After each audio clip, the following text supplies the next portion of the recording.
First of all, let me thank my host for inviting me back up here. And what they've indicated to me was that they're primarily concerned about trying to get you all together, unite as black folk, and try to see if you can survive what's coming up around the curve in America and around the world for black folk. And particularly, they want me to focus on economics. So this evening, I'm going to take maybe, he wants me to spend about an hour running through a variety of things with you, to give you a better understanding of where we are and where you ought to be going as black people.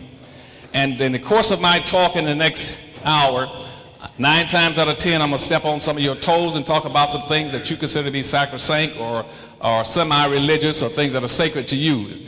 I might even talk about some of your black leaders. But what I'm going to tell you today is very, very important for you. And I want you to understand clearly that black folk in America in a world of trouble.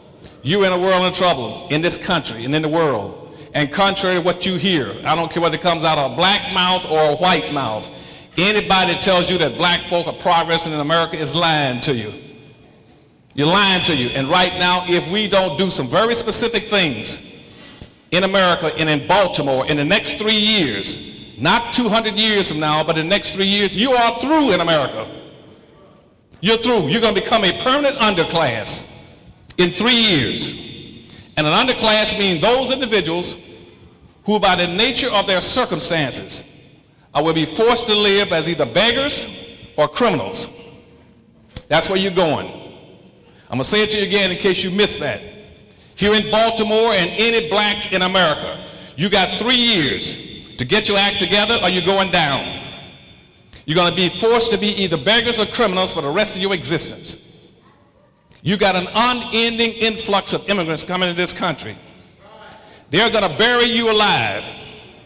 That bill they have right now in Congress, that is your tombstone. They're going to stick that up over your head. And any black person in this city that's shucking and jiving, they better get out of your way so you can get ahead, because bad things are coming. This auditorium should have been full right now with black folk that understand the nature of your circumstances. And obviously all the teachers, your elected officials, your ministers are shucking and jiving in Baltimore.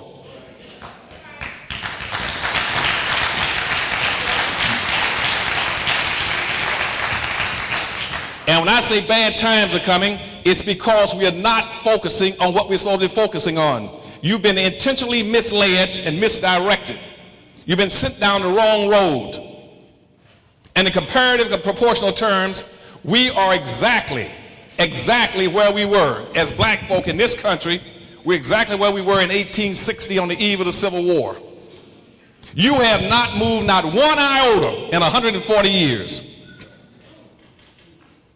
And people are shucking and jiving. What you're doing is enjoying the fruits of the social illusion by them telling you somehow that because you have social integration and civil rights that you have achieved something. We as black folk have achieved absolutely nothing with civil rights and integration. Any black person who got more than a third-grade education should know that you had more.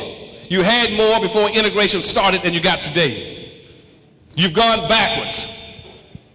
Now let me give you an example when I say comparatively speaking in 1860. In 1860, on the eve of the Civil War, in this country, you only had about 287,000 black people that were free out of almost 4.5 million.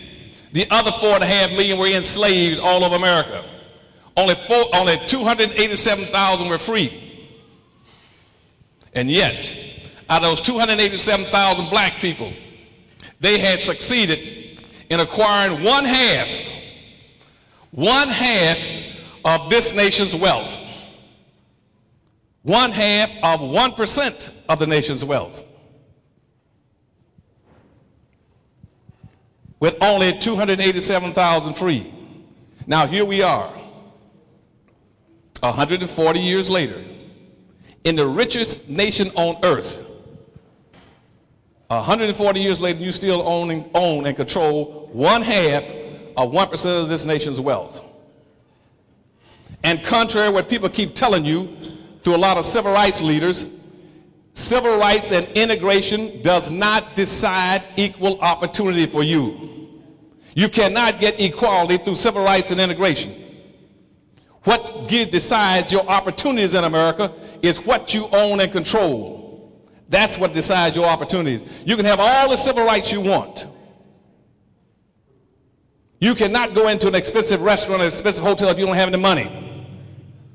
They're playing games with you. You must own and control. And what they fail to tell you is that the whole process of slavery and Jim Crow segregation did not happen to black folk by accident. That wasn't any big accident. For you to wind up being enslaved for over 500 years in this country and 1,300 years around the world, that wasn't an accident. It happened intentionally. What your leader should be asking is, why did it happen to you? Why were black folk enslaved all those centuries? For what? There must have been a purpose. If the purpose was strictly to maldistribute and misdistribute almost 100% or 99.5% of all this nation's wealth, power, resource, privileges, businesses, and income, and controls of all levels of government. That was the purpose of slavery and Jim Crow segregation. So one group of people